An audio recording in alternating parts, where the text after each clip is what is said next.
Hello, everybody, and welcome to Too Weird Didn't Watch, the show where we make fun of movies we have not seen based on nothing but their weird descriptions. I'm Brantley. I'm Albert, and it has been too long since I did that.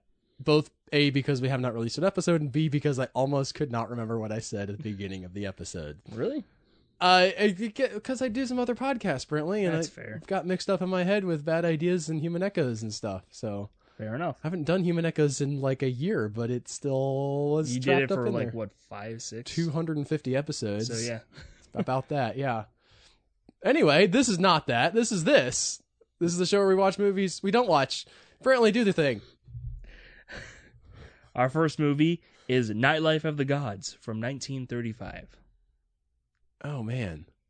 Okay, no. All right, hold on. Don't start reading. 1935. Mm-hmm.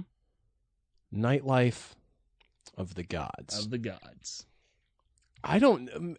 my brain does not know what to do with all of that information at the same place. Like, Nightlife of the Gods... You think, like, maybe it's, like, some raver, like LSD-powered... name, yeah. Yeah, and then you're like, but 1935, like, they did have a party scene in 1935, But this is, like, post-Flappers. Yeah, this was the Depression. The big band, but also, like, the Dust Bowl is happening right now. And we're, like, leading up to World War II. It seems like not... what I would consider the partiest of times. The place where I would think the Nightlife of the Gods would happen is not in 1935. A scientist named Hunter Hawk. See, his name is Hunter Hawk. Okay, yeah, good comic book name. It's a great pulpy name because this is 35. He's hanging out with Doc Savage. Fair. I'm thinking like, but he's a scientist, which new doesn't really information. play Yeah. Well, Bruce Banner's a scientist. Yeah, but it's not. He doesn't have a name like Hunter Hawk. No, his name is Bruce Banner. I'm just thinking Peter about Parker, also a scientist. My brain is still in the Sometimes. party mode, and scientist named Hunter Hawk. I guess he could invent some LSD or something. Early version. Well, he does invent a thing. He invents a device that can turn flesh to stone. But why, though? Yeah, also that yes, and also still it's called Nightlife of the Gods, huh? You have not started reading a different movie. No, it's the same movie. The gods are like partying at night, maybe, and this guy's down here with. What are you thinking? Like a ray gun, or is it a chamber? Or It's got to be a ray gun. Okay, it could be. Like the first one's probably like really huge, and then for convenience sake, he makes the smaller one. That's miniaturization happens so quickly these days, and those days as well, I guess. Back in the 30s. Yeah. While celebrating his discovery, he becomes involved with a half-naked leprechaun. Hands up who saw that coming, because that was not one of them. 1935. So, what is it?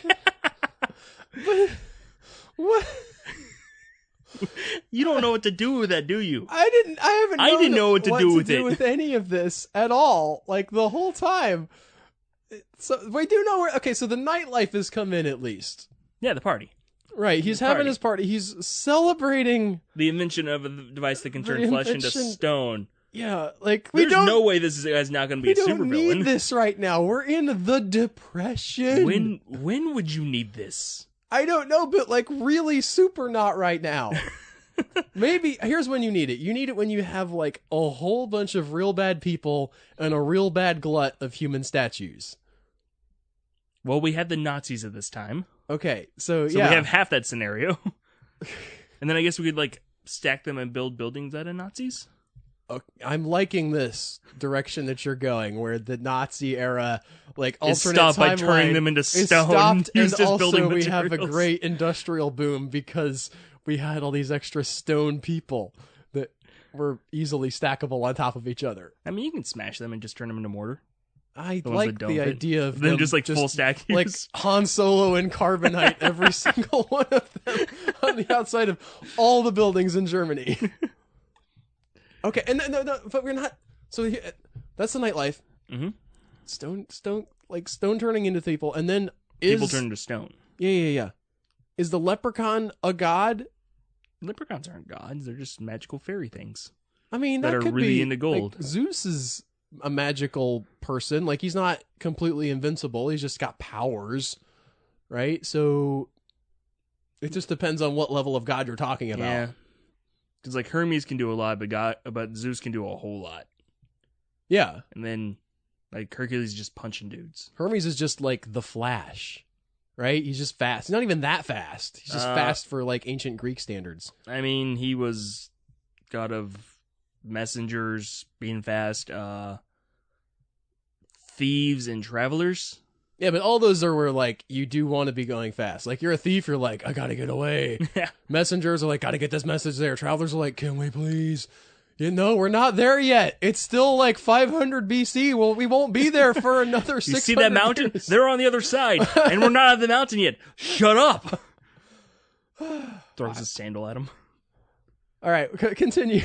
On a trip to New York, Hunter and Meg, the leprechaun. It's okay, so it's a female. I didn't get to ask if it was a female leprechaun, but it is leprechaun in 1935. named Meg. He's involved with her. She's like apparently they're romantically a little involved. Person in this movie. It says leprechaun. So unless she's Irish and short, and this is just racist, I think it's an actual leprechaun.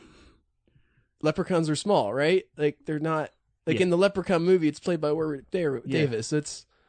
He also played like the one in Willow. I hesitate to use the word midget, but in this context, like, is this a fetish thing in 1935? It says involved. Right, and she's half naked, and she's, like, way smaller than him. Yeah, it might be. Okay. Anyway, so the two of them decide to go to the Metropolitan Museum of Art. It continues. And turn all of the statues of Greek gods into people. Because apparently it has a reverse setting now. No. Now the gods are involved.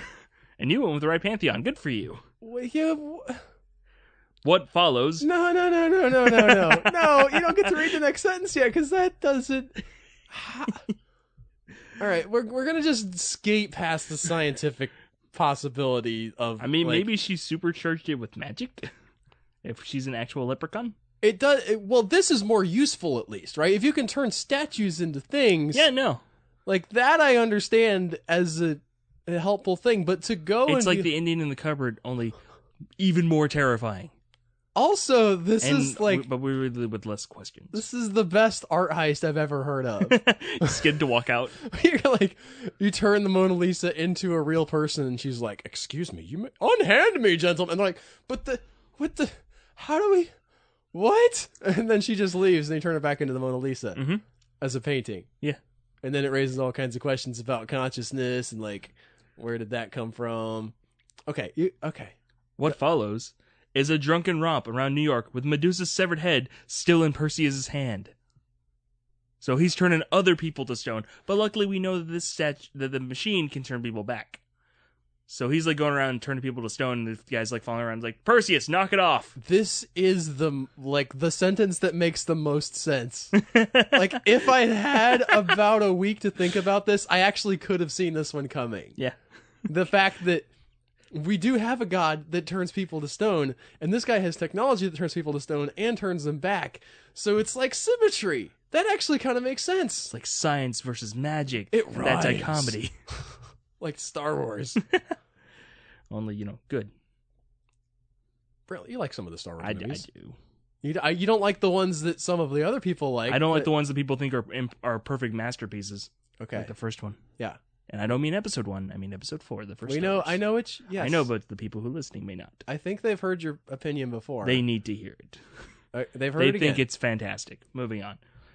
Are you ready to move on to next movie? What's the next one, Brantley? Okay, the next one is The Silk Cat Kid from 1935. Did you just, like, go down the list of films that were made in 1935? I arbitrarily decided to do an 1935 themed episode. This is not a joke. You actually did. No. Okay. The next one is also from 1935. The Silk Hat Kid. This sounds... I'm just envisioning... There's a lot of, like, gangster stuff around this time. And just calling anybody the adjective kid seems like a setup for he's going to be a criminal and have a hardened life of crime and maybe probably die in a blaze of glory at the end. That's my 1935 smoker voice. All right. I've been smoking a lot because we don't know about lung cancer yet in 1935. I've just died for no reason and had a fun time doing it up until now. Eddie Howard, a fast-thinking, two-fisted bodyguard. Oh, I thought you said Annie Howard, like you're any of the Howards, just well, anyone you were like in riffing on the anyhow phrase. I thought that was actually really clever. I was like, no. Wow, apparently that was good. No, the guy's name is Eddie Howard. Eddie Howard. Okay, continue. Fast-thinking, two-fisted bodyguard is hired by nightclub owner. How many fists do the other bodyguards have? Two-fisted is description of just he goes in punching. Apparently, let me do my bit. I'm just making fun of the phrase. Maybe they got one. That's why they won. The other hand's holding a martini or something. It's the 30s. Oh, all the other guys are just like they've got the one fist, but then the other hand is slapping people. Yeah, whereas like, why don't we just make two fists, guys? It's like, hey, it's too far. You need to calm down. That was the day they. Eddie, you gotta chill, man. Wait, we can close both of these hands into fists. Fighting will never be the same. It's like a weird riff on the invention of lying, the invention of double fisting.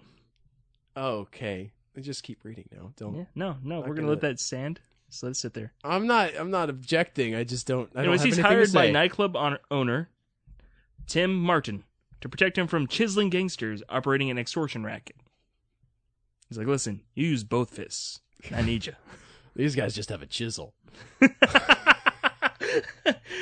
I mean, to be fair, if you're like people who don't pay their debts, you just throw them down and start chiseling on their face, that's gonna mess them up.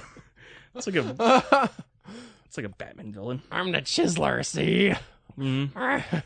I have the proportional strength of a chisel. I don't know how proportionality works.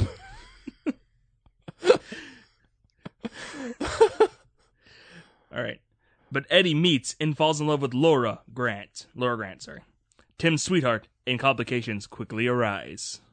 Wait, so Eddie is the two-fisted, quick-thinking dude. Yeah, he is the, titular Soulcat kid. And like he falls in love with his boss's girl? Yeah. That's compared to the last one. This was the pretty breather obvious. we got.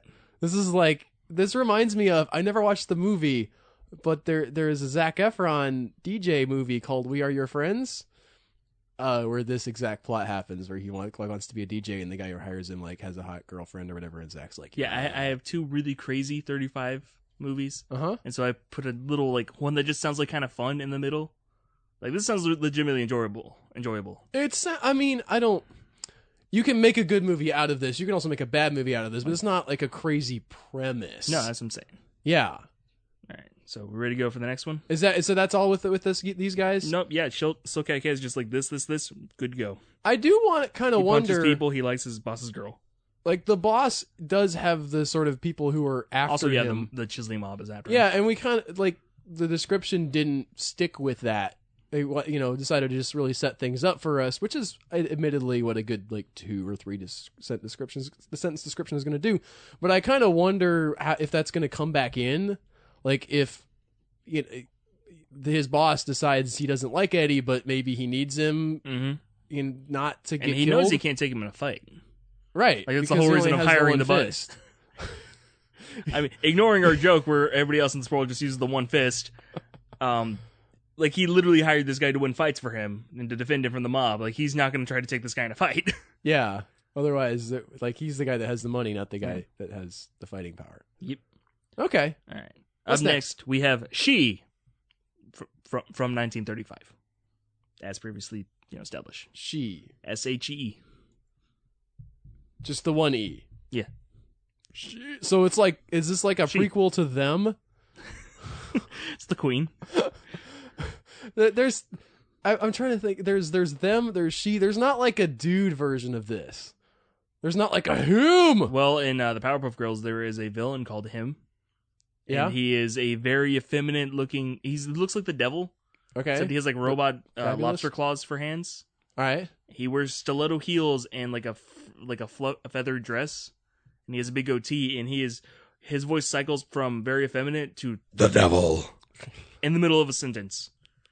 And he is hilarious and horrifying. Okay. So she. Yes. Is there an exclamation point after she? Nope, it's just the word she. All right. Just out there for the world to judge. This was, to be fair, this is 1935. They had to use up all the easy titles so that we could get things like I Am the Pretty Thing That Lives in the House. The one-word titles, they had they had to lock him up, and she was right there. I was like, oh, there's only so many 3-letter words, guys. We got. I want to make a movie called The. I mean, we did get It later. That's fair. 2-letter word. Yeah, there it is. That's the other one I was trying to think. Okay, we have she, we have them, and then you have It. Mm-hmm. Okay, that's our good trilogy. What's this? A very early prequel to It. Leo Vinci, told by his dying uncle of a lost land visited. Probably not the titular character then. Don't enter this person from 1935. Told by his dying uncle of a lost land visited 500 years ago by his ancestor. Is it a lost world, possibly? Possible. Okay. Heads out with family friend Horace Hawley to try to discover the land and its secret of immortality, which clearly his uncle did not get because he's literally dying. Well, maybe he turned it down. Maybe he's like, I don't. Well, I mean, it was visited 500 years ago, so yeah. Said to be contained within a mystic fire. Ooh. That seems like if you get the wrong fire, you die. Trying to get the immortality, you're gonna get at least it's real like bad messed a little less. It's a lot more subtle, or a lot less subtle version of Indiana Jones' Last Crusade. Because pick a fire and jump in.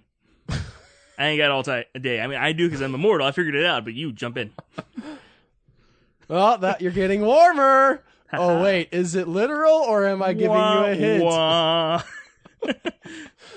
hint? Picking up Tanya, a guide's daughter, in the frozen Russian Arctic.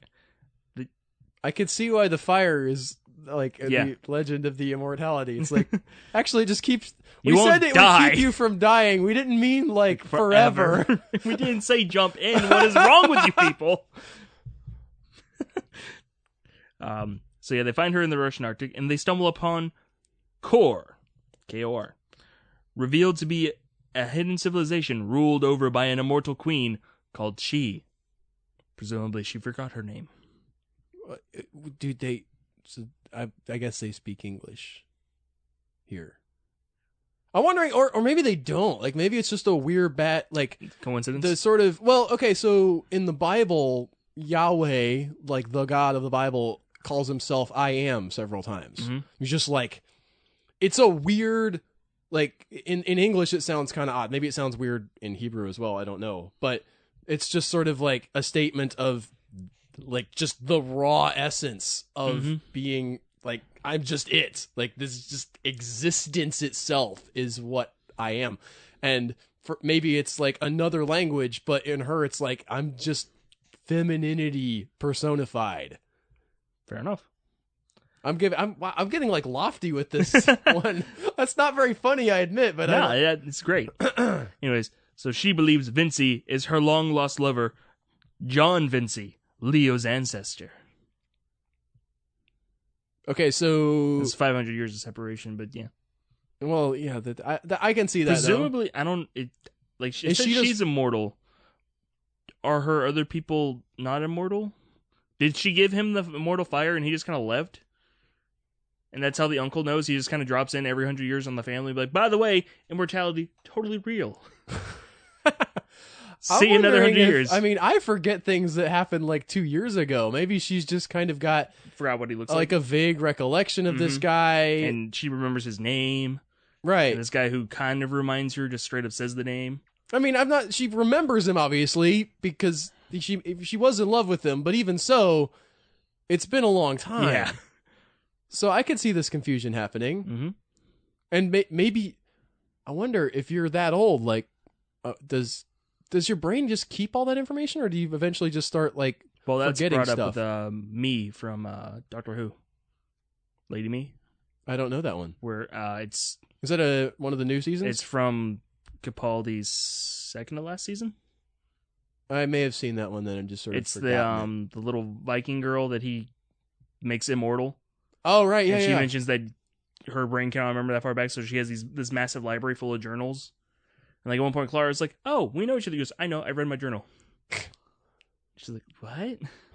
Because the doctor did not explain that because he is sometimes awful. Yeah, he tries to be good, but it doesn't. Unintended consequences. Yeah. Anyway, is that it? Yep, that's it. Oh man, I was kind of expecting more. That is it for She and for 1935. So this guy goes. He meets a girl to start with, right? He's with a woman, the daughter of a guide. Yeah, presumably they get the guide though, so I guess is Oh. In 1935, one would assume that he's into her because if you've got she has lady bits. Yeah, guy, and it's probably not an ugly lady in the movie in 1935, so they've got a thing going on. And now this woman's like, "You are my long lost lover. I don't know. I also have been smoking for a long time, and I'm immortal. It's 1935, baby." I mean, if you're immortal, you don't got to worry about that. That's true. Hopefully. Or it's like the bad kind of immortality where you still get sick. It's just turn into a puddle of jelly on the floor that can still see and feel. We talked about in one, the bad immortality where you still age. Yeah. And that reminds me, there's I don't know if it's in the actual books, but there's a Conan comic where he finds a civilization where there are these mortal beings. Mm-hmm. And they had this ritual where when they get to the end of their life, when they feel like they've reached the end of their life, they throw themselves off to end their immortality. Just because one of them finally got done with it, just jumped off this giant plateau they live on. Right. And turned into this big ceremony, and eventually Conan gets down there, and they're just like still alive, but kind of broken. And they also take all their servants and everything. They have to get thrown off with them. It's horrifying. There's another take on that in a book the Wild Clown series by G. Wells Taylor, where the conceit is everything stops being able to die. All dead things that have not decomposed come back to life, and the only way you can get rid of people is to put them through a wood chipper, essentially. And even then, like, the little bits are still alive. I'm sure I've mentioned it in the past. Have you ever watched Did Like Me, the show? A little bit. Okay. I'm assuming you didn't watch the movie then? I did not. Round up the series. The head Reaper gets replaced with a new guy who is awful. He's a terrible person. And, like, George is having her storyline, but the rest of the Reapers just give them something to do. Yeah. They're just trying to figure out how to get rid of the guy. Like, we can't kill him because we're all immortal. So they do is they cut his head off. They chop him up. They burn him in ashes, and they put him like on a satellite and launch him into space just to get rid of him. That'll do it. And that'll do it for us this week. Thank you guys so much for listening. If you like this episode, tell a friend about it. Follow us on Patreon at patreon.com/TwoWeirdDidn'tWatch. And we'll see you guys next week with something else. Bye, guys. Bye.